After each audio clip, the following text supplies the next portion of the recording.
بسم الله الرحمن الرحيم والحمد لله رب العالمين والصلاة والسلام على رسول الله وعلى آله وصحبه أجمعين وبعد. أبو بكر.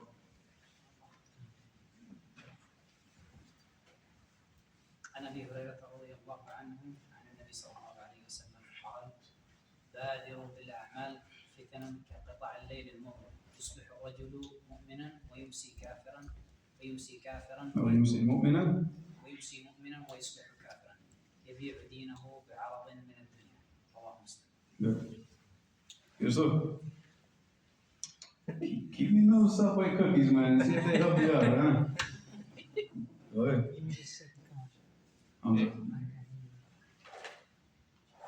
You're next. Only one. صاحب الجدار. عن أبي هريرة رضي الله عنه أن رسول الله صلى الله عليه وسلم قال: بادروا بالأعمال فتنا كقطع الليل المظلم يصبح الرجل مؤمنا ويمسي كافرا ويمسي مؤمنا ويصبح كافرا يبيع دينه بعرض من الدنيا. رواه مسلم. صاحب الجدار.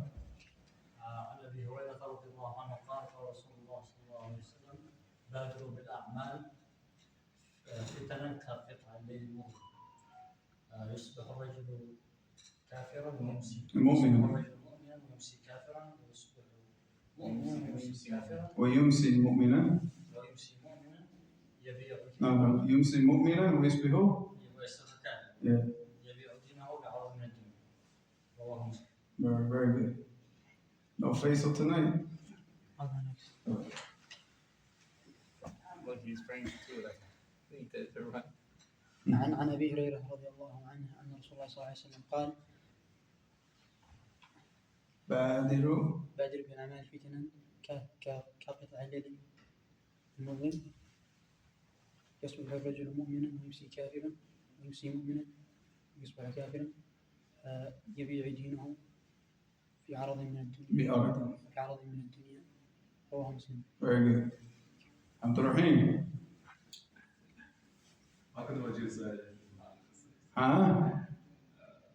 I wasn't here, so I haven't memorized it. So. You were here yesterday. Wasn't here yesterday? I was here yesterday. Oh, you should have memorized this hadith from before, man. Go ahead, Mr. Jeddah. عن ابي هريره رضي الله عنه قال ان النبي صلى الله عليه وسلم قال: بادروا بالاعمال كقطع الليل بادروا بالاعمال فتنا كقطع الليل المظلم يصبح الرجل مؤمنا ويمسي كافرا ويمسي مؤمنا ويصبح كافرا يبيع دينه بعرض من الدنيا. رواه مسلم. رواه أبو هريرة. صاحب الجدار يا شيخ. That's the back of the bus right there. عن ابي هريره رضي الله عنه ان النبي صلى الله عليه وسلم قال: بادروا بالاعمال فتنا كقطع الليل المظلم يصبح الرجل مؤمنا ويمسي كافرا او يمسي ويمسي مؤمنا ويصبح كافرا يبيع دينه بعرض من الدنيا. The wow sometimes it has the meaning of out, but it's the wording in the hadith out. Wow. It's wow. Yeah. And the narration in the book. Jamil. I wasn't here yesterday. I memorized it. It's on Facebook, you know that. You know, it's like it's on Facebook. I put it on YouTube. Come on. I actually know the class yesterday. I didn't put it in here. I didn't memorize it fully. I read the hadith. No. I read the hadith from another place. Is it like another website or like Yeah, it's probably a different narration. Yeah. But this wording is what, but the wow it has the meaning of out. Yeah, so the wow has different meanings. And when you want to find out the different meanings and everything of these huruf, what book do you go to? No. You gotta use a book for the Lugha, man. Mughni Labib by Ibn Hisham. Nobody knows this book? Is it all nahr? This is the book in Nahu. It's Ibn Hisham. And it's the one who wrote Allah al-Masalik, the Sharh of Al-Fiyat ibn Malik. This is Ibn Hisham.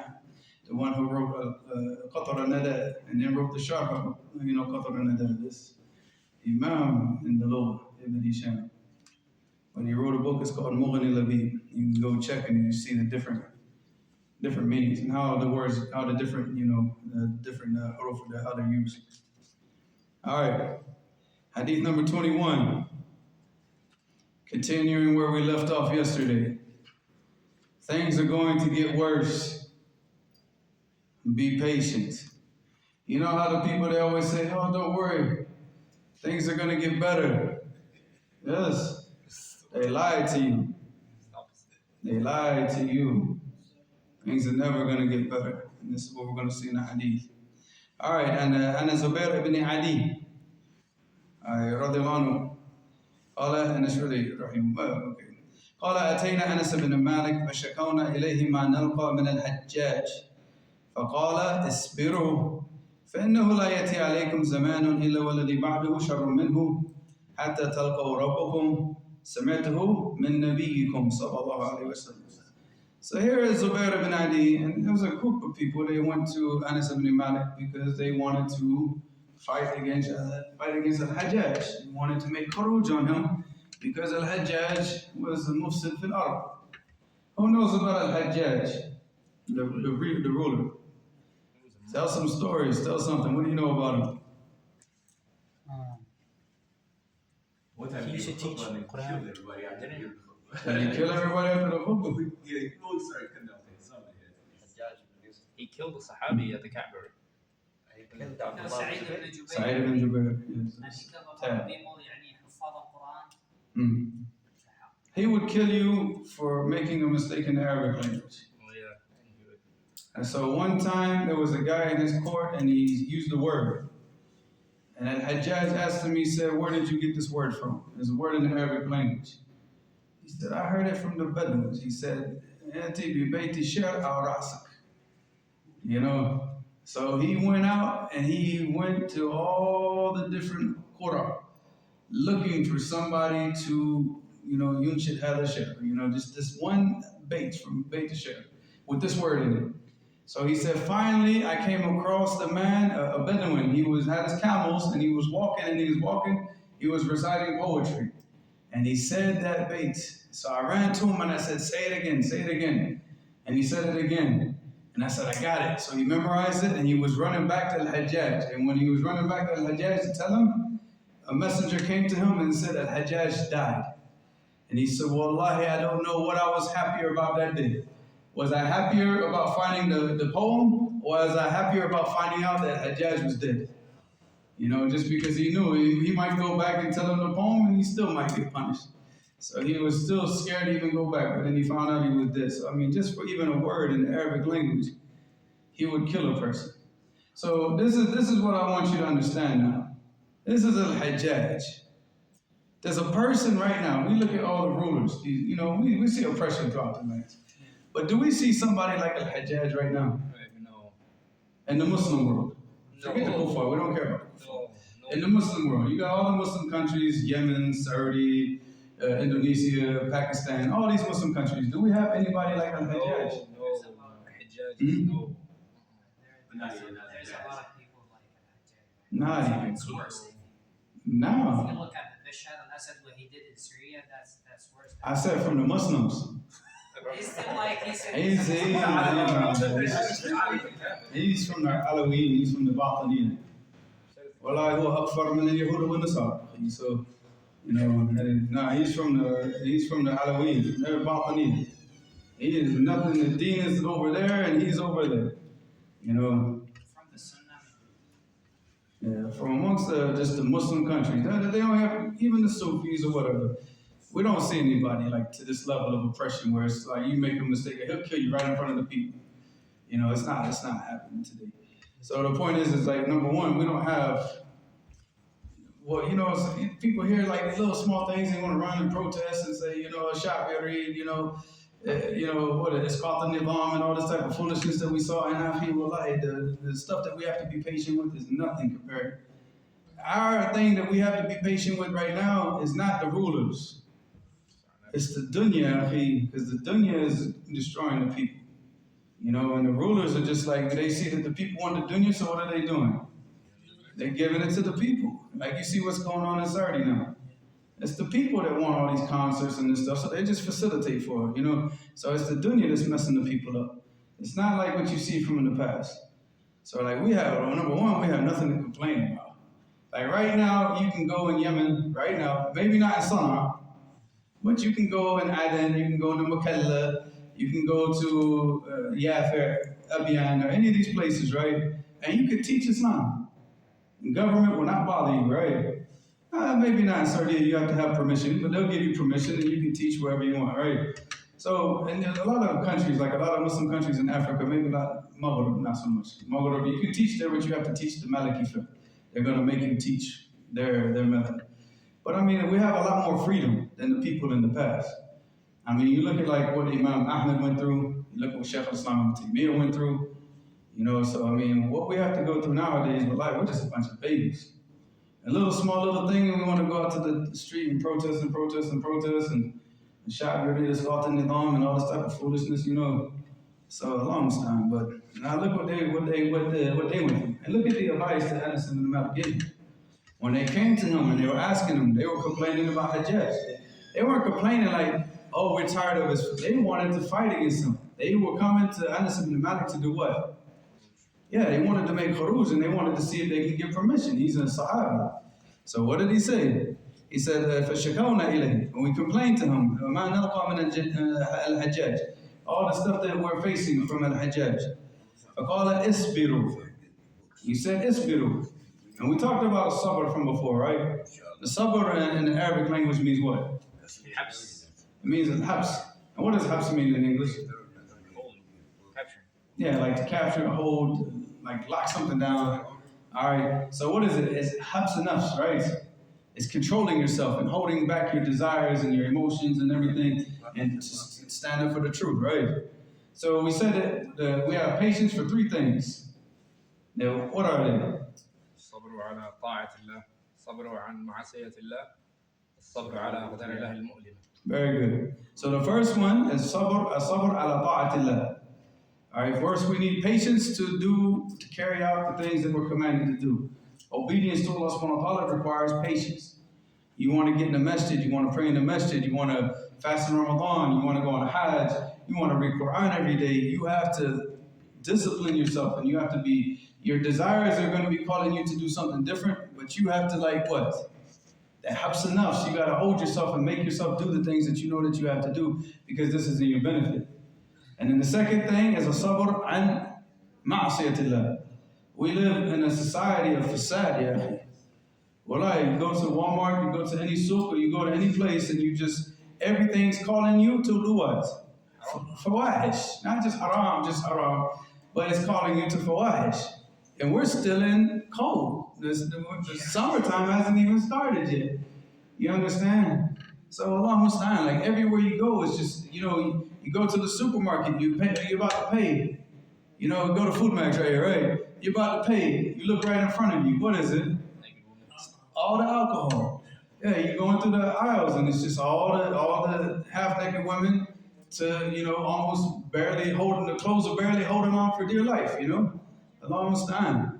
And this is what you see, you know, so you have to be patient to, you know, in obedience to Allah, like, to stay away from that disobedience.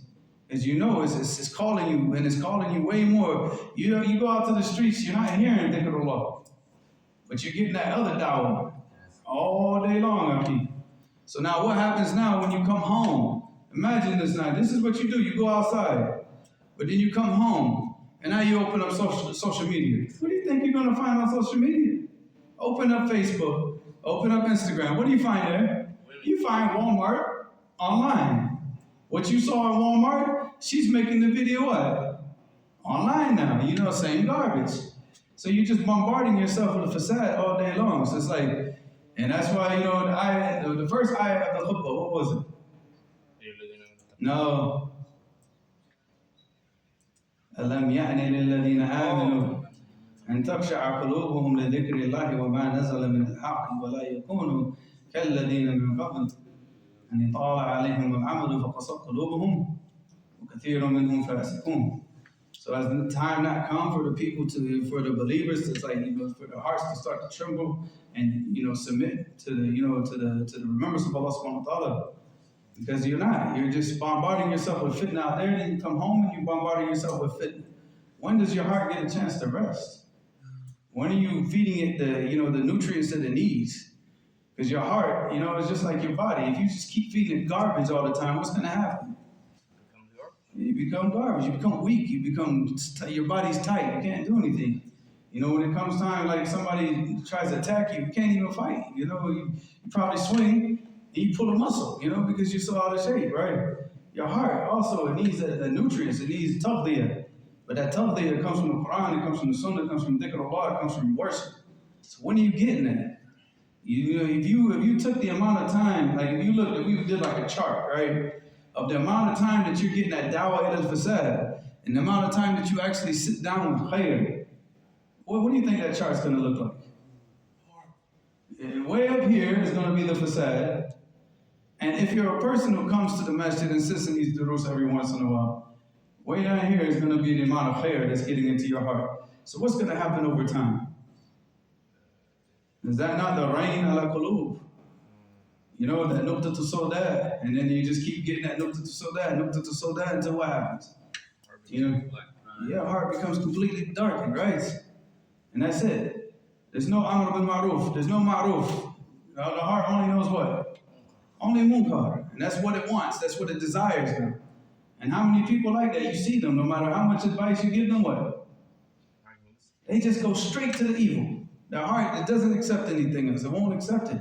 Because that heart is so, فَطَالَ عَلَيْهِمُ الْأَمَدُ what? Their hearts became hard, and it doesn't accept the truth anymore. But anyways, back to this. So he said, اصبروا فإنه لا يأتي عليكم زمان إلا والذي بعده شر منه.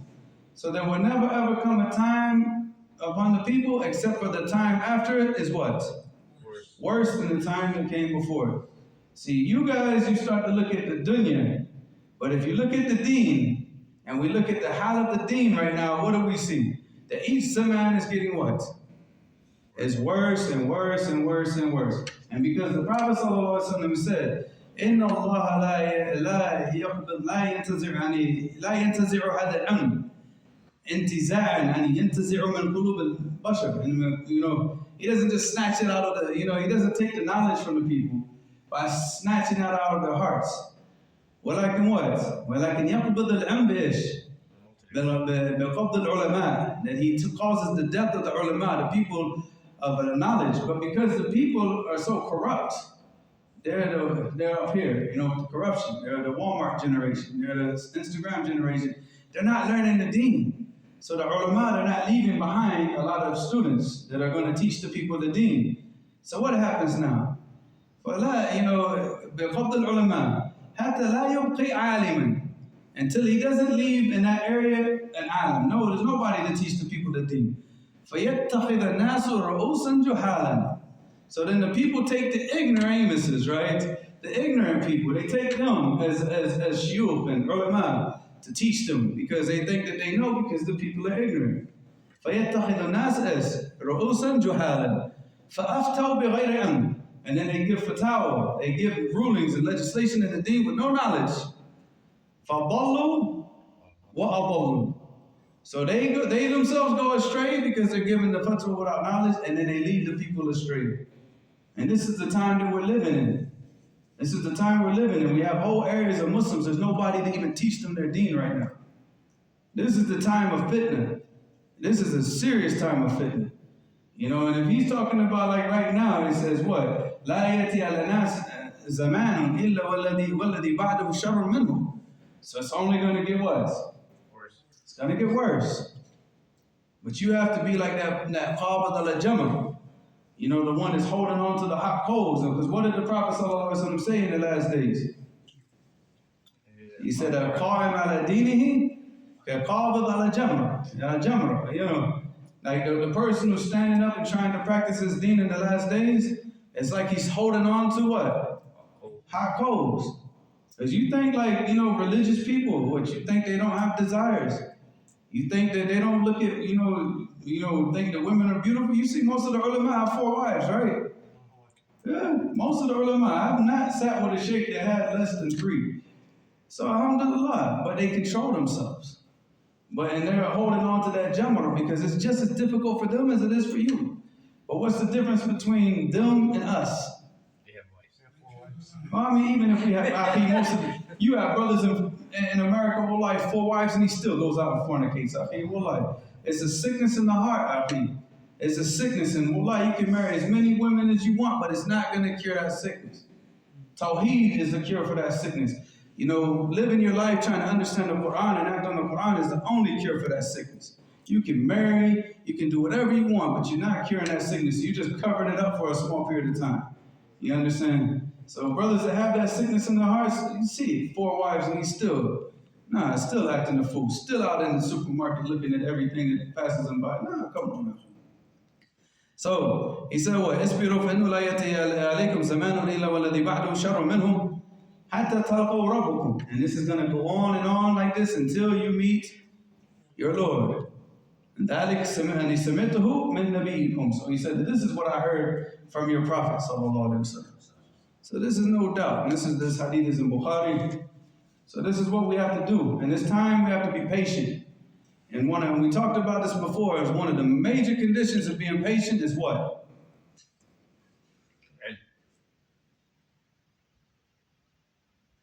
And these are one of the major things that people can't seem to get right. Tacos. Yeah, taqwa. Oh, that sounds like tacos. It's like, they have burritos tonight. So what's the tacos? Taqwa. No, the major thing about patience is to keep your mouth shut. Right? When the trials and tribulations befall you, what? Be a man, suffer in silence, handle the situation, and deal with it. If you have any type of shakwa, and it's really getting difficult, and you have to complain, and you want somebody to complain to, that's why Allah subhanahu wa ta'ala descends in the last third of the night, for you to voice those complaints. So who do you complain to? Allah. You don't complain to Allah, you don't complain to the people. One of the biggest problems that we see nowadays on social media is the Muslims now, they want to get on social media, and what do they want to do? They want to complain about everything. Now we look like a bunch of punks. Nah, man, we're men. And we're supposed to be raising an ummah of men, not a bunch of punks. People want to act like punks. Go to San Francisco, it's like, we're raising an ummah of men. You understand? We're trying to be like, on his deen, and a man does not complain. That's for the women. Let the women complain. When you're going through all the trials and tribulations that you're going through, if you got your complaints, you got what you got, take it to Allah. He's the one who's put you through those trials. He's the only one that's going to raise those trials from you. What did Yaqub say? No, before that. Oh, I'm testing him, but he's failing. Say it. Yeah, that's it. He said that after. He said that after. Yeah. It was after, not before. You said before. Yeah. We both failed. But there you go. Yes. All the grief and all the problems that you have, all the sadness, I take that to Allah, not to the people. But just you got to be patient, because if you're having trouble dealing with the situation now and what's going on now, guess what's going to happen? It's going to get worse. And that's why you see, wallahi, we watch this, and you're going to see it yourselves if you live long enough, is that, the fitna, what is it coming? It comes in like what? Waves. And watch, right? And every mode that comes, it snatches people out. You know those undercurrents? And it just snatches people. And you watch people that you thought were like, they're thabit on the hop, and then what happens? Gone. The fitna came and it just wiped them out. And then you got people that remain. And then another fitna comes. And then what happens? It wipes some more people out. And new people come, and because this is a purification process. The fitna is a purification process. But to be thabit in that fitna, what did we say before? Where do you get the thabat from? Where's the ayah? What's the ayah?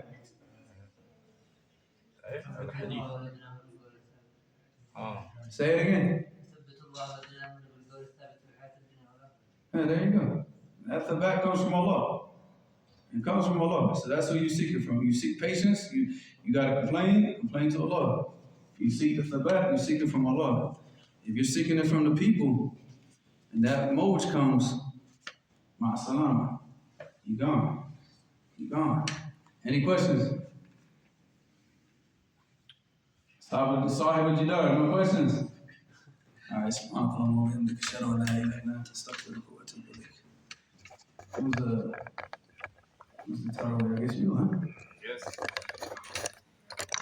Surah Al-A'raf.